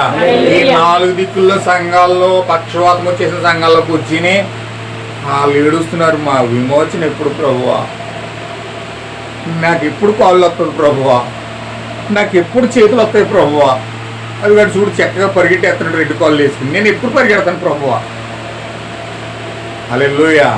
అయ్యో చక్కగా మాట్లాడుతున్నాడు, నా నోరు ఏంటి వంకరెళ్ళిపోయింది ప్రభువా, నేను ఎప్పుడు నిదానమైన నోరు తెచ్చుకుని ఎప్పుడు బాగా మాట్లాడతాను, ఎప్పుడు నా నోరు నీ వాక్యంతో నింపబడుతుంది, ఎప్పుడు నా చేతులు నీ పరిశుద్ధమైన క్రియలతో నింపబడతాయి, ఎప్పుడు నా కాళ్ళు నీ పరిశుద్ధమైన వాక్యం కొరకు పరిగెడతాయి, ఆరాధనకి వెళ్ళాలి, సన్నిధికి వెళ్ళాలి, వాక్యం దగ్గరికి వెళ్ళాలి, దేవునితో సహవాసం చేయాలి, ఎప్పుడు నేను సన్నిధిలోకి వెళ్ళి ఆరాధన చేస్తాను. ఎప్పుడు చూసిన పక్షవాతంతో ఇలాగే పడవు నా 38 సంవత్సరాల నుంచి. నాకు ఎప్పుడు ప్రభువా విమోచన. హల్లెలూయా. చాలా మంది నడుస్తూ ఉంటారు కానీ వాళ్ళ బాధలన్నీ లోపలన్నీ పెట్టేసుకుని నా కన్నీటితో బాధతో ప్రభువా నాకు ఈ కష్టాలన్నీ ప్రభువా, ఎప్పుడున్న కష్టాలన్నీ తీరుస్తావు ప్రభువా. ఒక పక్కేమో ఆర్థిక సమస్యలు, ఒక పక్కేమో రోగాలు, ఒక పక్క ఆసుపత్రులు, ఒక పక్క అప్పులు, ఒక పక్క జీవిత సమస్యలు, కుటుంబ సమస్యలు, అన్ని సమస్యలన్నీ తలపోసుకుంటూ వాళ్ళు అలాగే కొండలు తోముకున్నా దీనికోసమే, పెయింటింగ్ వేస్తున్నా దీనికోసమే, హల్లెలూయా, ఉద్యోగం చేస్తున్నా దీనికోసమే, ఇంకా ప్రతి సమయంలోనూ కూడా ఆలోచించుకుంటూ బుర్ర వీటెక్కిపోతుంది. ఎప్పుడు ప్రభు ఈ కష్టాలు మాకు తీరతాయి, ఎప్పుడు ఈ సమస్యలు మాకు తీరతాయి, ఎప్పుడు నేను గొట్టెక్కుతాను, ఎప్పుడు నేను ఈ యొక్క సంతోషంగా నేను ఉంటాను. అది చూడు చక్కగా కార్లు తిరిగేస్తాను. నేను ఎప్పుడు కారు కొంటాను? బండి వేసి వెళ్ళిపోతున్నాడు రూమ్ అంటే నేను ఎప్పుడు బండి కొంటాను? హల్లెలూయా. ఇవాళ చక్కగా ఇల్లు కట్టుకున్నారు, పెద్ద బిల్డింగ్. నేను ఎప్పుడు కట్టుకుంటాను? నేను ఎప్పుడు మంచిగా అఫీషియల్గా చక్కగా అంత పెద్ద బిల్డింగ్ కట్టుకుంటాను? ఎప్పుడు నేను ఆలకలాగా ఫ్రిడ్జ్ కొనుక్కుంటాను, ఎప్పుడు నేను ఆలకలాగా ఏసీ బిగించుకుంటాను, లేకపోతే ఎప్పుడు నేను ఆలకలాగా అవి చేస్తాను ఇది చేస్తాను, రకరకాలుగా ఆలోచిస్తున్నాను. హల్లెలూయా. లేకపోతే కొంతమంది ఆలోచిస్తారు ఆత్మీయంగా, నేను ఎప్పుడు పరిశుద్ధాత్మ పొందుకుంటాను, నేను ఎప్పుడు శరీరం పొందుకుంటాను, ఎప్పుడు నేను క్రీస్తు నా జీవితంలోకి వస్తాడు, ఎప్పుడు పరిశుద్ధాత్మ బాప్తిజం పొందుకుంటాను, ఎప్పుడు నేను కుమారుడికి జన్మనిస్తాను, ఎప్పుడు నా స్థానంలోకి వెళ్తాను, ఎప్పుడు నా జీవితంలోకి క్రీస్తు పరిపూర్ణంగా వచ్చి భూమి మీద ప్రత్యక్షం అవుతాడు, ఎప్పుడు నా జీవితంలో మనుష్య కుమారునికి ప్రత్యక్షం జరుగుతుంది. హల్లెలూయా. ఒక ఆత్మ సంబంధం ఆలోచించే విధానం ఇది. కానీ లెగట్లేదు, కాలు చేయలేగట్లేదు, పక్షవాతం ఓ పక్కని కష్టాలు బాధలు ఇబ్బందులు అనిచేస్తున్నాయి, లెగట్లేదు. కానీ దేవుడు ఏం చేస్తున్నాడంటే ఆయనే శరీరధారిగా మారి ఇప్పుడు నీ యొక్క ఆలోచన ఎరిగి, నీ తలంపులు ఎరిగి, ఇప్పుడు నిన్ను విమోచించడానికి, దేవుడు నీ స్థానంలో నుంచి నిన్ను తీసుకెళ్ళడానికి, నిన్ను పవిత్రపరచడానికి, నిన్ను శుద్ధీకరించడానికి, నీ యొక్క అసమానమైన కార్యాలన్నీ తీసేసి నిన్ను పరిశుద్ధిగా చేసి ఆ యొక్క కష్టము నష్టము బాధ వ్యాధి శోధన అన్ని తీసేసి నీ ముఖంలో ఆనంద బాష్పాలు పెట్టి నిన్ను హత్తుకొని నిన్ను ఆ యొక్క పక్షవాతము రోగుల నుంచి పైకి లేపి స్వస్థపరిచి హల్లెలూయా నిన్ను ఆయన రాజ్యంలో పెట్టడానికి ఆయనే శరీరం చేస్తున్నాడు. ఆమేన్. హల్లెలూయా. దేవుని యొక్క మహాకృపను బట్టి ఈ కాలంలో దేవుడు ప్రవక్తను పంపించింది ఎందుకో తెలుసా? ఈ రోజు 7వ దూతను పంపించింది ఎందుకో తెలుసా? ఈ రోజు ఏలియాను పంపించింది ఎందుకో తెలుసా? నీ పక్షవాతం నుంచి నేను విడిపించడానికి. హల్లెలూయా. నీ పక్షవాతము, నీ యొక్క అసహనము, నీ యొక్క భేదము, నీ యొక్క భయంకరమైన లోక కార్యాలు, నీ యొక్క బాధ కన్నీళ్లు కష్టాలు అన్ని కూడా తీర్చేసి నిన్ను ఆరోగ్యవంతునిగా చేసి యేసు క్రీస్తు యొక్క రక్తం నీ నరనరాల్లో ప్రవహించేటట్లుగా చేయడానికే దేవుడు ఏలియాను పంపించాడు. హల్లెలూయా. ఈరోజు 7వ దూత ఎందుకు వస్తున్నట్టు తెలుసండి? మన కష్టాలన్నీ తీర్చేయడానికి, మన బాధలన్నీ తీర్చేయడానికి, మన కన్నీరంతా తుడిచేసి ఆనంద బాష్పాలతో నింపడానికి. హల్లెలూయా. ఆరోగ్యం పొందుకుని మన పాపపు అంతా విడిచిపెట్టేసి హల్లెలూయా మన విశ్వాసం అని పరుపెత్తుకుని పరిగెత్తుకెళ్ళిపోవడానికి దేవుడు 7వ దూతను పంపించాడు. హల్లెలూయా. నీ పాపం పరిహరించబడుతుందయ్యా, నీకు మారు మనసు వస్తుందయ్యా, నీకు స్వస్థత వస్తుందయ్యా, నీకు విమోచన వస్తుందయ్యా, నీకు నీ స్థానంలోకి నువ్వు వెళ్ళిపోతావయ్యా. ఏదేను తోటలో దేవుడు నీకు ఇచ్చిన స్థానంలోకి దేవుడు నిన్ను పంపిస్తున్నాడయ్యా. హల్లెలూయా. అంత మహోన్నతమైన స్థానం నీ కష్టాల నుంచి బాధల నుంచి శరీరంలో ఈ గుడారంలో పడుతున్న భయంకరమైన ఏహమైన కార్యాల నుంచి తెగుళ్ళ నుంచి బయటకు వస్తావయ్యా. దయచేసి వర్తమానం దగ్గర రెండయ్యా, వర్తమానం స్వీకరించండి అయ్యా అని చెప్తే వీళ్ళేమంటున్నారు? ఆ ప్రవక్త వద్దు, దేవుడు శరీరధారి అవ్వలేదు, మాకు 3 దేవుల సంఘం ఉంది, మాకు జీడిఎం ఉంది, మాకు లుథరన్ ఉంది, మాకు పెంతెకొస్తు ఉంది, మాకు అయ్యి ఉన్నాయి, మాకు ఆచారాలు ఉన్నాయి, పితరుల పారంపర్యం పెద్దలు కానీ తాత ముత్తాతలు కానీ వస్తుంది. అది అవన్నీ పాటించుకుంటూ వస్తాను తప్ప నేను మాత్రం అక్కడికి రాను. హల్లెలూయా. నా పక్షవాతం అలా ఉన్నా పర్లేదు, నా రోగం అలా ఉన్నా పర్లేదు, నా కన్నీళ్ళు అలా ఉన్నా పర్లేదు, నా కుటుంబం సర్వనాశనం అయిపోయిన పర్లేదు, నా జీవితం ముక్కలైపోయిన పర్లేదు, 3 ముక్కలైపోయిన పర్లేదు, నేను మాత్రం ఆ యొక్క వాక్యం దగ్గర మాత్రం రాను. వచ్చానంటే విడిపించబడిపోతాను. హల్లెలూయా. దేవుని నాకు మహిమ కలుగాక. ఎవరైతే మనుష్య కుమారుని యొక్క ప్రత్యక్షత కలిగిన ప్రవక్త యొద్దకు వస్తే వారు పాపం నుంచి విడిపించబడతారు, వారి యొక్క రోగం నుంచి విడిపించబడతారు, వారి కన్నీళ్ళ నుంచి విడిపించబడతారు, వారి కష్టాల నుంచి విడిపించబడతారు, వారి బాధల నుంచి విడిపించబడతారు. వారు ఎటువంటి రోగంతో బాధపడిన దేవుడు స్వస్థపరిచి యెహోవా నేనే అన్నాడు. హల్లెలూయా. వారు విమోచిస్తున్నాడు, వారు రక్షిస్తున్నాడు, వారు స్వస్థపరుస్తున్నాడు, దేవుని యొక్క లక్షణాలన్నీ వారిలో పెడుతున్నాడు. మరొక యేసు క్రీస్తుగా ఆయన మార్చేస్తున్నాడు. హల్లెలూయా. ప్రియమైన సహోదరి సహోదరులారా, ఈ వర్తమానం ఈ కాలం మనల్ని ఏం చేస్తుందో తెలుసా? మరొక యేసు క్రీస్తుగా మారుస్తుంది. మనకు నిత్య జీవాన్ని ఇస్తూ ఉంది, మనకు విమోచన ఇస్తూ ఉంది, మనకు మన స్థానంలో ఏదైనా తోటలో మనం కోల్పోయిన స్థానంలో తీసుకెళ్ళిపోతూ ఉంది, మారు మనసు ఇస్తూ ఉంది. ఎంతో అద్భుతమైన ఆశీర్వాదాలన్నీ దేవుడు ఈ యొక్క వర్తమానంలో దేవుడు మనకు పెట్టి పంపిస్తున్నాడు. హల్లెలూయా. 7వ దూత వచ్చింది అందుకనే. ఈ కాలంలో ఏలియన్ పంపించింది దేవుడు అందుకే. కానీ ఈరోజు అనేక మంది దాన్ని వెంబడించలేక ఈరోజు వాళ్ళ పక్షవాతంతోనే, రోగంతోనే, పాపంతోనే, అసూయతోనే, ద్వేషాలతోనే, పగలతోనే, కుట్రలతోనే, అన్ని రకాల కార్యాలతోనే వాళ్ళు సతమతం అయిపోతున్నారు తప్ప వారు విడిపించుకోవడానికి 7వ దూతను సమీపించలేకపోతా ఉన్నారు. హల్లెలూయా. అయితే దేవుని యొక్క మహాకృపను బట్టి ఈరోజు మనం 7వ దూతను సమీపించాం కాబట్టి, ఈ వర్తమానాన్ని మనం పట్టుకున్నాం కాబట్టి, దేవుడు ఈ వర్తమానంలోకి మనం నడిపించాడు కాబట్టి, ఎందుకు నడిపించాడు తెలుసా? నీ పేరు గొర్రెపిల్ల చేరాలో రాసేసాడు. హల్లెలూయా. అందుకే నువ్వు మృగాన్ని మొక్కట్లేదు, ఆ మృగం వేసే మద్యాన్ని, ఆ యొక్క వ్యభిచార మధ్య నువ్వు తాగట్లేదు. హల్లెలూయా. నువ్వు తాగట్లేదు కనుకనే, నువ్వు వ్యభిచార మధ్యానికి నువ్వు మత్తుడు అవ్వలేదు కనుకనే, నీ పేరు గొర్రెపిల్ల జీవ గ్రంథంలో రాశాడు కనుకనే నువ్వు గొర్రెపిల్ల దగ్గరకు వస్తున్నావు, దేవుడిని అంగీకరిస్తున్నావు, నువ్వు పక్షవాతం నుంచి, పాపం అనే పక్షవాతం నుంచి విడిపించబడుతున్నావు, దేవుని యొక్క సన్నిధిలో సంతోషంగా గడుపుతున్నావు. హల్లెలూయా. అయితే ఈరోజు అద్భుతమైన అవకాశం మనకి ఇచ్చాడు. సంతోషంగా, సమాధానంగా ఏలియాను బట్టి, 7వ దూతను బట్టి, వర్తమానాన్ని బట్టి ఈరోజు సంతోషం మనకి ఇచ్చాడు, సమాధానం ఇచ్చాడు, ప్రతి గలిబి నుంచి విడిపించాడు. ఈరోజు జనం కొట్టు చచ్చిపోతున్నారు. దేవుడు ఒక్కడా, ఇద్దరా, ముగ్గురా, నలుగురా, 10 మంది కొట్టు చచ్చిపోతున్నారు. కానీ దేవుడు ఏలియా ద్వారా మనకి స్పష్టమైన మనకి వైఖరి మనకు తెలియజేశాడు. ఏమంటే దేవుడు శరీరంలో వచ్చాడు. అలాగని ఏ ఆత్మ ఒప్పుకుంటుందో అది దేవుని సంబంధమైంది. ఒప్పుకోలేని ఆత్మ దేవుని సంబంధమైనది కాదు. అందుకే నా ప్రియమైన సహోదరులారా, చక్కగా మన యొక్క గర్భిలంతా వదిలిపెట్టేసి 7వ దూతను సరైన రీతిలో మనం సమీపించినప్పుడు దేవుడు మనకు నిత్య జీవం ఇచ్చి, విమోచనిచ్చి, దేవుడు మన పక్షవాతని, పాపం అనే పక్షవాతాన్ని విడిపించి సంతోషము, సమాధానం ఇస్తా ఉన్నాడు. హల్లెలూయా. అటువంటి వర్తమానంలో దేవుడు మనం నడిపించినందుకు దేవునికి మహిమ, ఘనత, ప్రభావం కలుగును గాక. మీరెప్పుడు కూడా దాన్ని పట్టుకోండి, చక్కగా చదవండి, ధ్యానించండి. ఆ యొక్క పక్షవాతం నుంచి పూర్తిగా విడిపించబడి దేవుని సన్నిధిలో సంతోషంగా ఉండడానికి, సమాధానంగా ఉండడానికి ప్రయత్నం చేసింది. దేవుడు మిమ్మల్ని దీవించును గాక. ఆమేన్. ప్రార్థన చేద్దాం.